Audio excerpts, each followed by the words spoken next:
Hi everyone, I'm Linda Reimer, one of the librarians at the Southeast Steuben County Library. Welcome to Library Connections, our weekly readers, viewers, and listeners advisory video cast. Enjoy. Library Connections number 56. This is the Friday, June 11th, 2021 edition of Library Connections. Jumping right in with the top 5 fiction bestsellers of the week from the New York Times. At number 1, Freed by E.L. James. The final chapter of the 50 Shades, as told by Christian trilogy, delves into the wedding between Christian Grey and Anastasia Steele. At number 2, The Last Thing He Told Me by Laura Dave. Hannah Hall discovers truths about her missing husband and bonds with his daughter from a previous relationship. At number 3, Golden Girl by Ellen Hilderbrand. A Nantucket novelist gets one final summer to watch what happens from the great beyond. At number 4, Malibu Rising by Taylor Jenkins Reid. 4 famous siblings throw an epic party to celebrate the end of summer. But over the course of 24 hours, their lives will change forever. And at number 5, One Last Stop by Casey McQuiston. August meets the girl of her dreams on a New York subway, only to find she's from another time. Moving on to the top 5 nonfiction bestsellers of the week. At number 1, How the Word is Passed by Clint Smith. A staff writer at The Atlantic explores the legacy of slavery and its imprint on centuries of American history. At number 2, Killing the Mob by Bill O'Reilly and Martin Dugard. The 10th book in the conservative commentator's Killing series looks at organized crime in the United States during the 20th century. At number 3, After the Fall by Ben Rhodes. A former White House aide and close confidant to President Barack Obama traveled the globe to discover just how much America's fingerprints are on the world we shaped. At number 4, The Premonition by Michael Lewis. Stories of skeptics who went against the official response of the Trump administration to the outbreak of COVID-19. The profiles include a local public health officer and a group of doctors nicknamed the Wolverines. And at number 5, What Happened to You by Bruce D. Perry and Oprah Winfrey. An approach to dealing with trauma that shifts an essential question used to investigate it. Our first recommended read for this week is the new Nancy Thayer novel, Family Reunion. An aging widow grapples with how to approach the next and final chapters of her life in this multi-generational tale.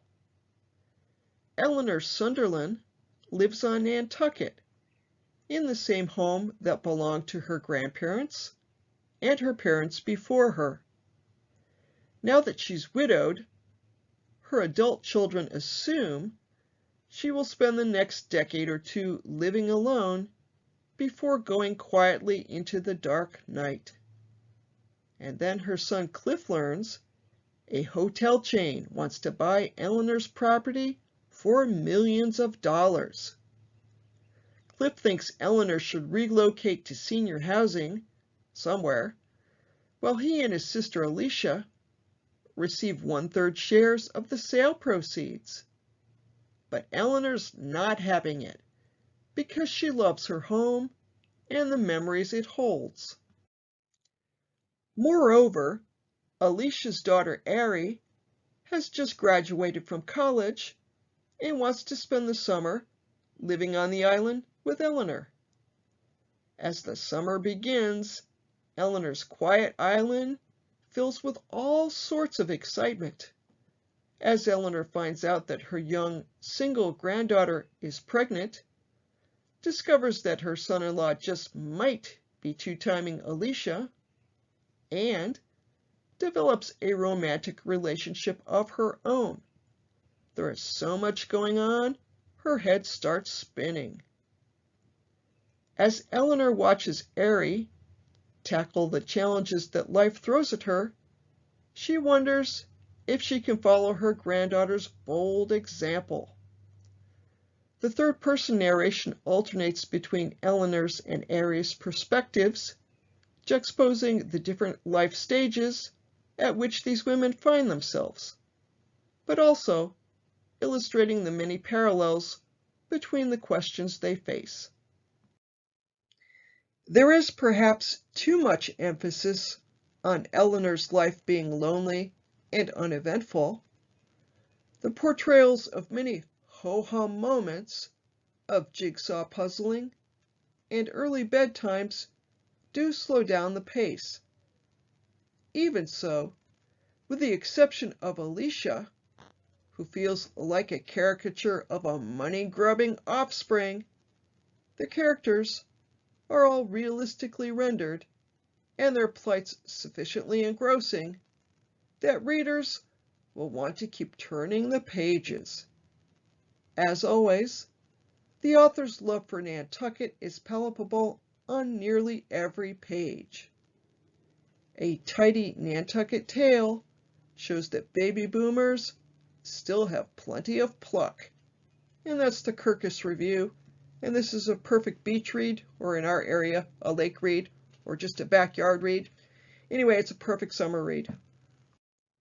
Our second recommended read for this week is a just published novel by Richard Wright, The Man Who Lived Underground. And if you're thinking, boy, didn't he die years ago, you'd be correct. Richard Wright, the classic American author, died in 1960.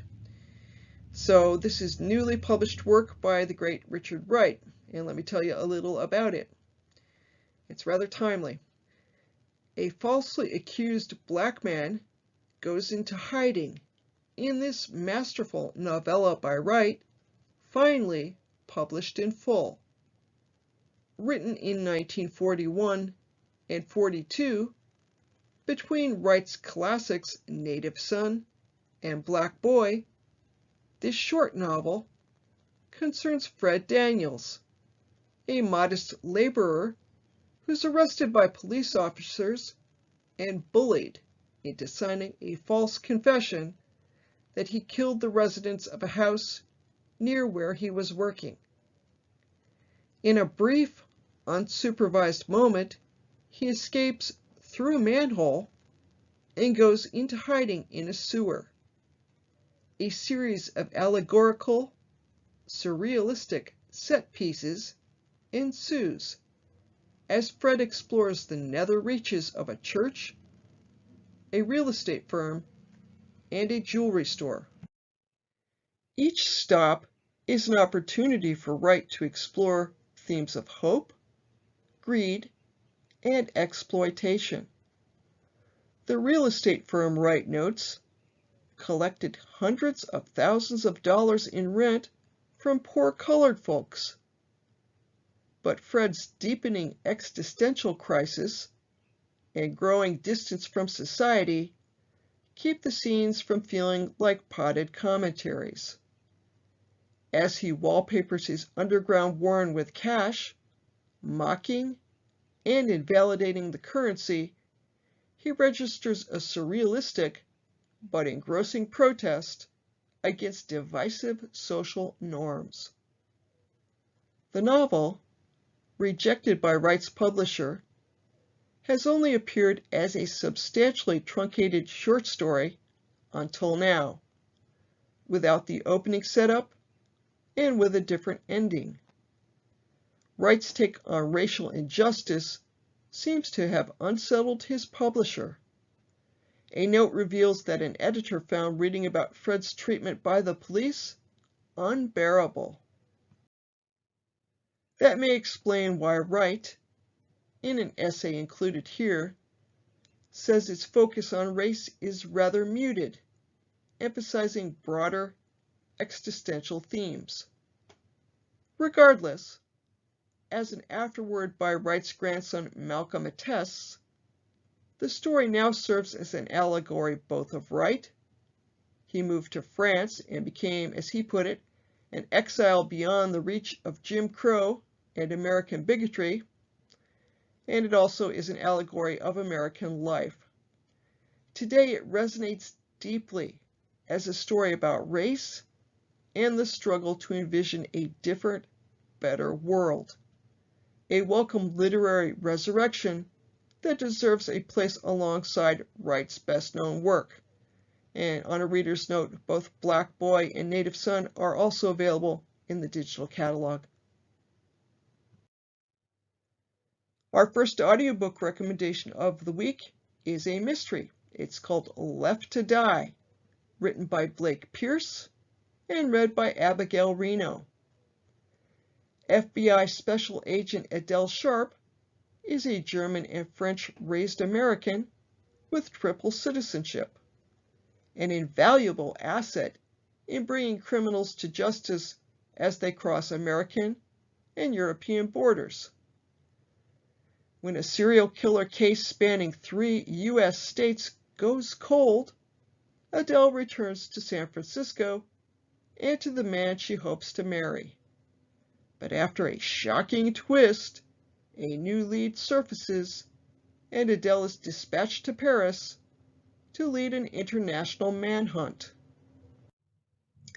Adele returns to the Europe of her childhood, where familiar Parisian streets, old friends from the DGSI, and her estranged father reignite her dormant obsession with solving her own mother's murder.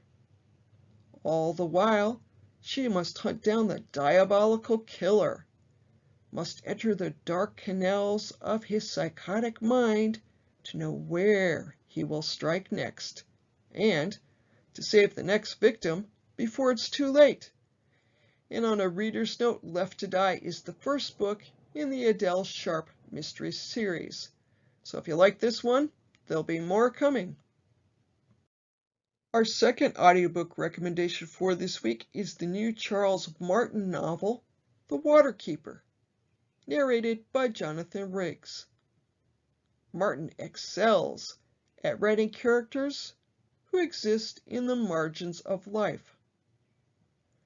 Murphy Shepherd lives alone, doing maintenance work for a church that no one attends, and trying to heal from scars gained rescuing others who dwell in the margins. His specialty is finding trafficked young girls and leading them from brokenness to freedom. But Shepherd thinks he has given everything he has, and it might be time to retire. His hermetic healing process is interrupted when he rescues a woman named Summer in Florida's intercoastal waterway and gets drawn into a hunt after a gang of international human traffickers. The strength of the story is in the friends he picks up along the way. It really is a character study. He encounters a dying ex-con, an intelligent Labrador, and a hardened young girl with as many secrets as Shepherd himself. Verdict: Martin deftly unwinds Shepherd's backstory in between high-octane chase scenes. Readers who enjoy flawed, yet likable characters created by authors such as John Grisham and Nicholas Sparks, will want to start reading Martin's fiction, and that is the Starred Library Journal Review. Our first streaming recommendation for this week is a documentary.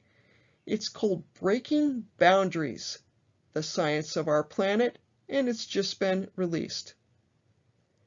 David Attenborough returns to Netflix with Breaking Boundaries, a new science documentary about humans' impact on the Earth and what steps can be taken to save humanity and the planet.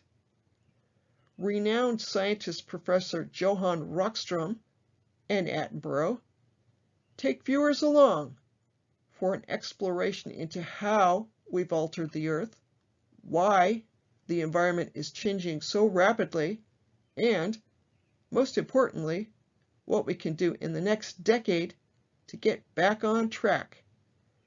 And that short review is from The Decider.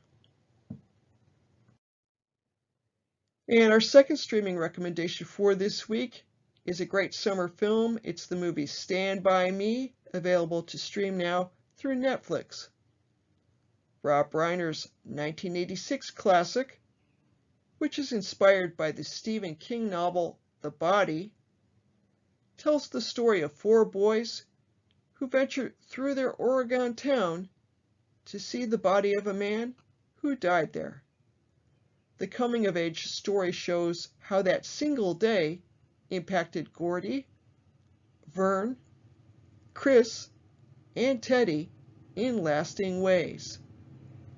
After returning to theaters in late May, the film is hitting Netflix this month, so get ready for a dose of nostalgia. You can watch it on Netflix now, and for those of us who are old enough, it's kind of a dose of nostalgia.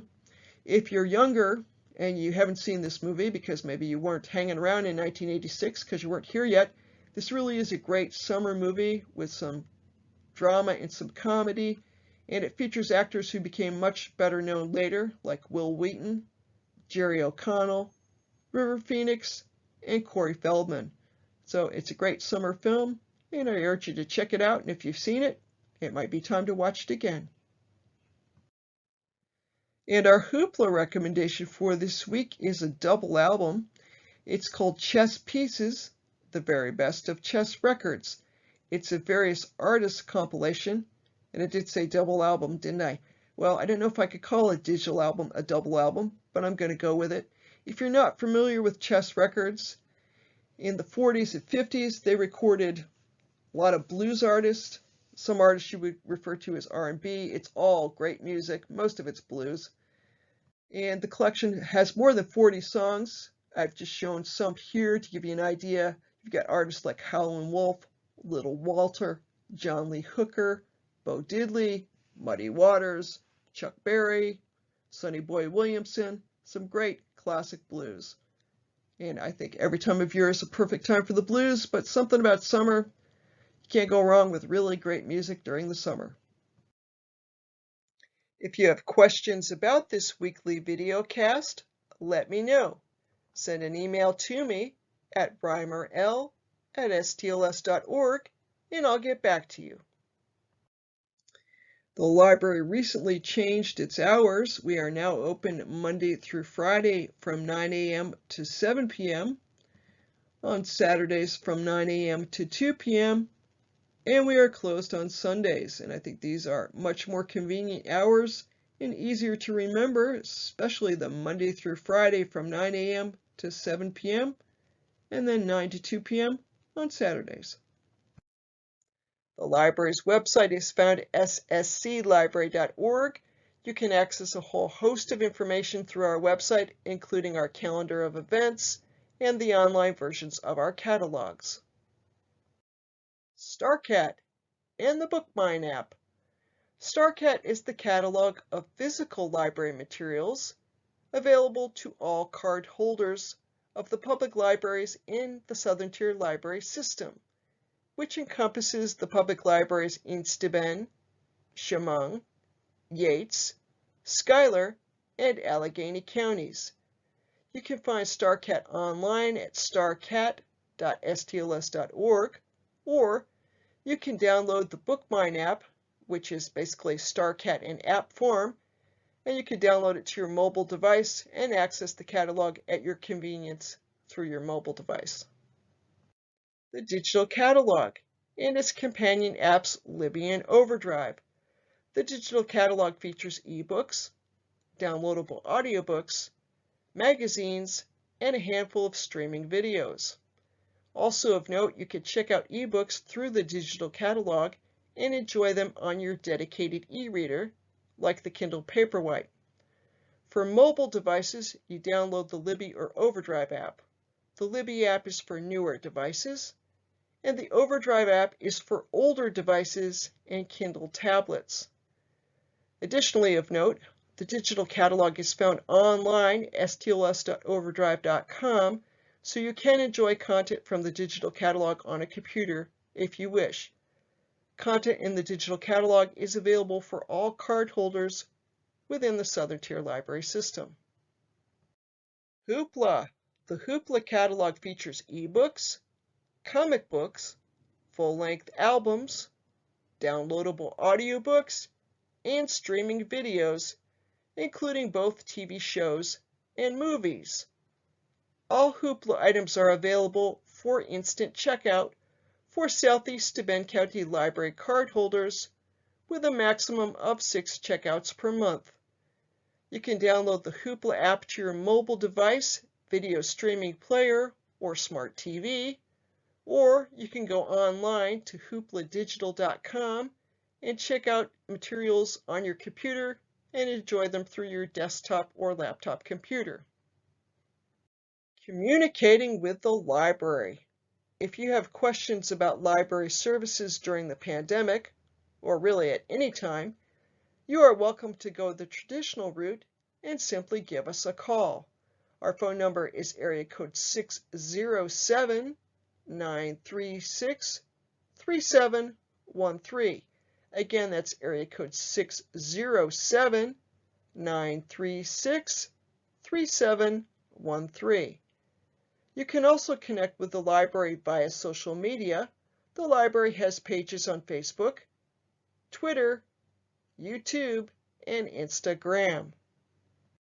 Library blogs. We have our Book Club for Adults blog found at SSCLbook.club, and as you might expect, that features information on the monthly Book Club for Adults. We have the Corning NY History blog, which is our local history blog found at corningnyhistory.com. That features weekly postings that show photos of the area back in the day. And Creation Stationery, the Makerspace blog found at creationstationery.com. That's the complimentary blog for our Makerspace. We have the Story Musings blog, a blog hosted by the library's resident author and head of adult services, Michelle Wells. That can be found at storymusing.blogspot.com. And finally, Tech and Book Talk, a readers, viewers, and listeners advisory blog with occasional helpful how-to tech tips thrown in for good measure, and that's found at sscltech.com. And briefly, here are our references of the week. And that's the program for this week. I'll be back next week with a new edition of Library Connections. Have a great day.